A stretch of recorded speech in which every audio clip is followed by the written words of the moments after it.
first time in our history, the comments have been made saying, well, what about your straw poll? And we've said, look, it's not scientific, but boy, what a great measuring stick of 10,000 conservative activists at the same place at the same time. But this year is such an important presidential year that we said, let's add a national poll of conservatives and divulge those results at the same time we divulge the results of our straw poll and see where that takes us. So, without any further ado, let me introduce you to the now famous CPAC pollster, Tony Fabrizio.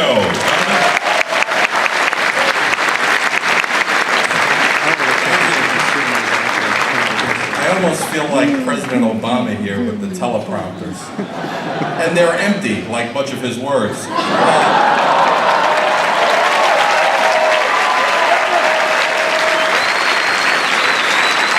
We were backstage a moment ago and we were talking about the first time we did a straw poll result.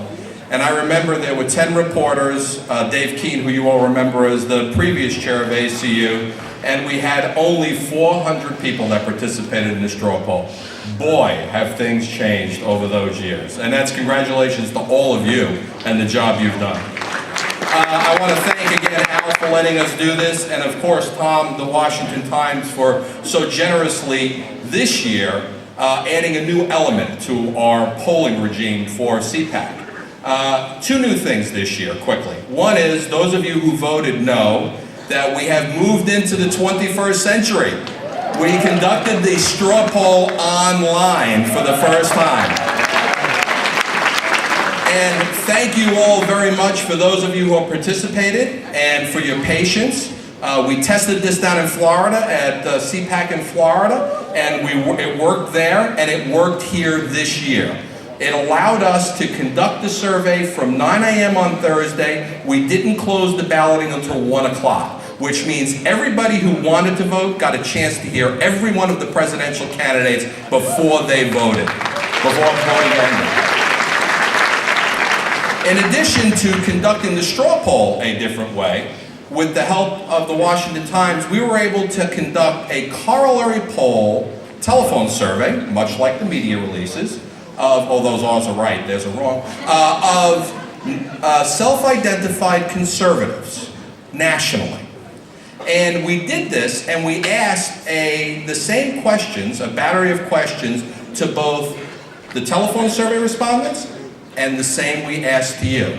So that is what I want to share with you today. And what you'll see is that there are a lot of commonalities, there are some differences, but at the end of the day, writ large, or the activists in this room, conservatives are all moving in the same direction.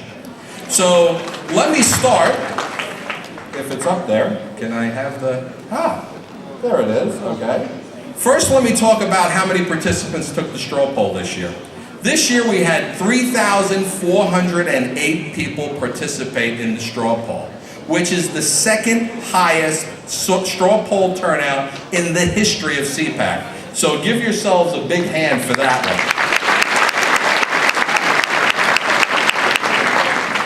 The type of people who participated in the straw poll, very similar to what we've seen in previous years. Roughly 45% were individual registrants, another 44% were students, 8%, 8% were with participating 8% were associated with participating organizations, and 4% were co-sponsors themselves. Now, the next set of slides I'm going to show you compare the data between the straw poll and the national survey. And here's the first one. What are your core beliefs? And to boil it down, there were three fundamental choices. I believe in the free markets and individual freedom, and that's my core belief, to reduce the size of government. My goal is to promote traditional values, protecting the lives of the unborn, stopping gay marriage, and the last is security, anti-terrorism, protect the homeland. And as you can see, the straw poll responded, 63% said smaller government, personal freedom.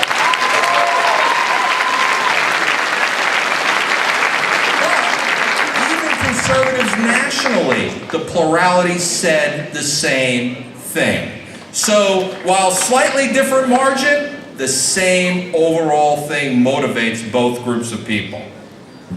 Let's talk about our friend, the future former occupant of the White House, Barack Obama. Now, I will say that your fellow conservatives, by the way, we're going to give out names. We want to find the 19% of the people in the national survey who even approved of him. But, you know, everybody's entitled to their opinion, even it may be wrong. But for the people in this room, it is virtually unanimous.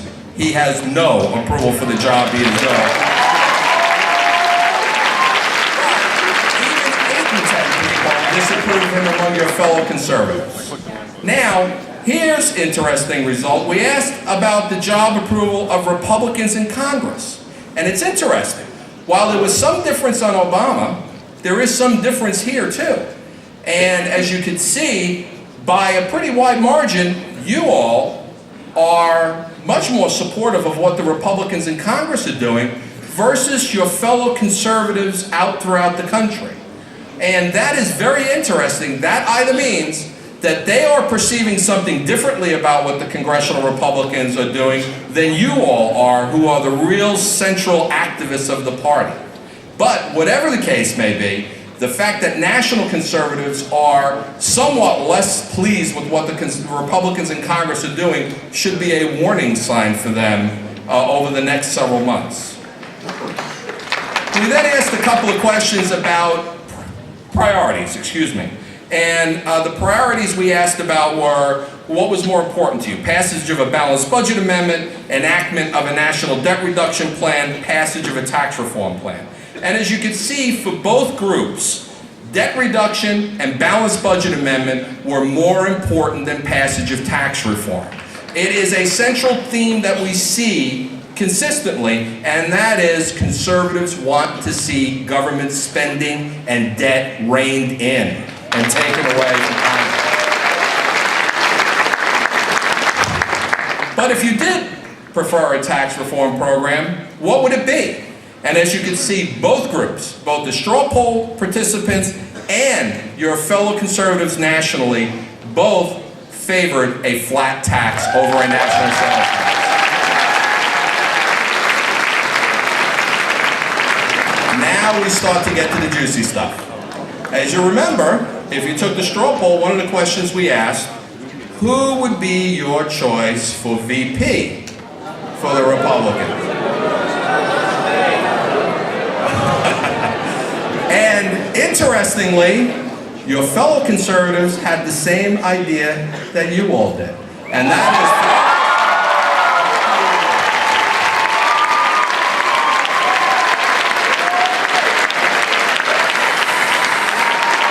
following Senator Rubio was Governor Chris Christie from New Jersey, Governor Bob McDonnell from Virginia, Congressman Paul Ryan, whose name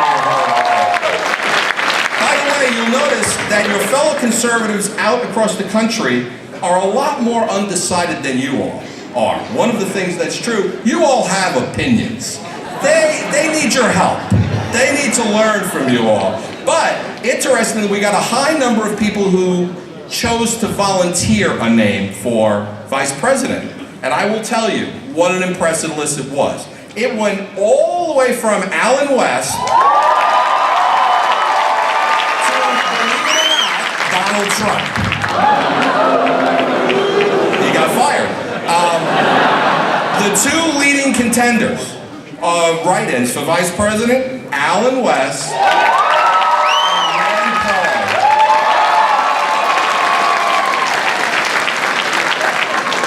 You'll also remember, we asked the question, and you notice I'm putting off telling you the presidential results as long as I can. Sorry, I'm teasing. We also asked the question, which is more important to you in selecting a candidate for president? Is it the candidate's positions on the issues, or is it their ability to beat Barack Obama? And you know what? Both groups were in lockstep. It is a candidate's positions on an issue. So when the media says that it's electability that is driving this presidential campaign, they're wrong. the moment you've been waiting for. So I've broken it into 2 slides so I can tease you even a little bit more. Because they allow me to do this here. The first slide I'm going to show you is the national survey of your fellow conservatives. Okay? And I think you'll see that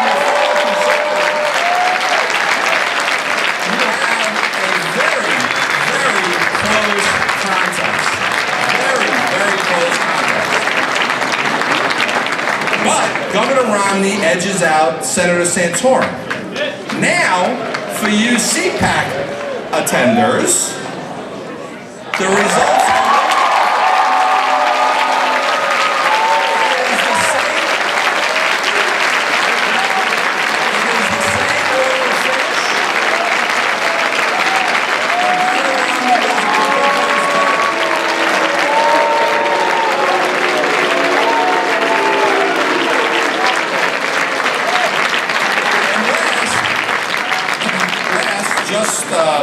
to share this, demographically, the group here, there were too many age groups to list them all out, you wouldn't be able to read it, but the big break here in the age groups were under 55 and over 55. And as you can see, the straw poll attenders, 83% of the people who voted in the straw poll were under the age of 55, compared to only 41% of fellow conservatives. So the group here, while younger than the larger conservative audience, still shared virtually the same positions, the same opinions, and the same choices.